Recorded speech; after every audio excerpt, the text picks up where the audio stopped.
Алтынбек Аскарович, мына спортту көтөрүп атабыз деп атасыңар, спортко көңүл буруп атабыз деп. Бирок мына бүгүнкү күнү бизде мынагы Акжол Махмудов, Жоломан Шаршанбекович спорт бизнес спортсмендерибиз чыгып результат көргөзүп атат. Бирок алар мурдакы ушу результат көргөзгүчөктү чыгып келген спорт залдар кайсыл жерден чыкты, региондордон билесиздер да. Ошол шарттардын менен таанышыңыздар барбы? Буну айтмакчымын. Азыр көп булар стимул болуп атат жаштаргачы. А бирок региондорубузда спортту азыр биз борборубузда карап атабыз, бул жакта министерстводо, бирок жер региондордо каралбай атат. Кээ бир жерде мына биз азыр элдер менен жакында жолугушуу болуп келдик. Спорт залы жок, өздөрү ашарный метод менен салышып атат. А ошолорго силер кандай жардам бере аласыңар? Мына азыр мен сиздерге 2-3 кат жөнөттүм эле. Кээ бир мына мен айтып кетейин. Кулатов айыл өкмөтүндө, Төлөс айыл өкмөтүндө бир 2-3 спорт зал бар экен. Өздөрү ашарный метод менен баштап койгон. Жарымыны бүткөн, жарымын бүтө элек да. Бирок машыккан балдар ал жерде тренерлери баарын өзүбүз кылайлы дейт. Тамак ашын башканы кылайлы, бирок ошол спорт залдар токтоп калган. Шарттары начар. Көп айыл өкмөттөрүбүздө спорт зал жок. Ошо региондорго кандай көңүл бурайын деген оюңар бар? Равшанбек Арыспаевич, туура, бүт баары жакшы дегенден алыспыз.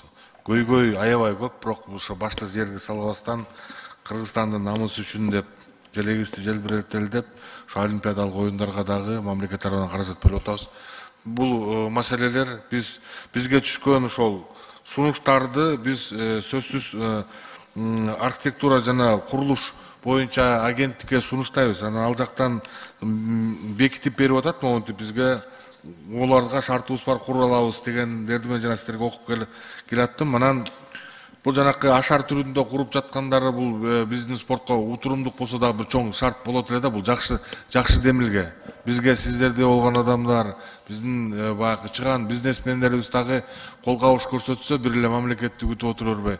Бул да жакшы шарт түзмөк да.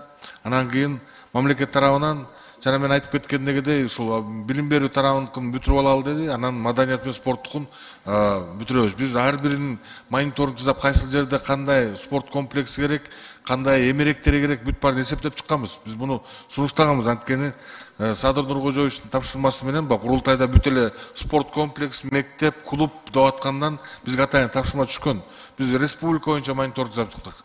Ошондо канча мекеменин ремонту же капиталдык курулуш болоорун эсептеп чыгып сунуштарды берип атабыз. Бирок баягы архитектура жана курулуш агенттиги өзүнүн мүмкүнчүлүгүнө жараша коюп берди. Мына быйылкы жылга 35 имаратты ушул капиталдык ремонттон же курулуш иштерин кылып берели деп сунуштап жатат. Ал эми кийинки жылдары каражат көбөйө баштайт. Акыл Сөмөчтө айтты, 600 миллиардтан ашкан каражат болот деп. Ошолордун негизинде бизге дагы чоң объекттер салына баштайт. Рахмат.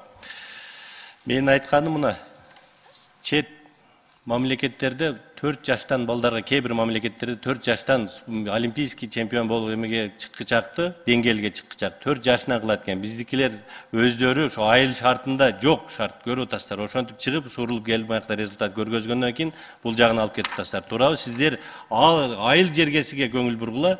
Канча деген жаш балдарыбыз калып кетип атат ошол жердечи. Даже мектеби бар, спорт залы жок. Ошону мониторинг жасасаңыздар, комиссия жерге барыпчы. Мага азыр кайрылуулар бар. Анан мен сизге берейин. Ошол жарымы бүтүп, жарымы бүтпөй калган 2-3 спорт залдар бар экен.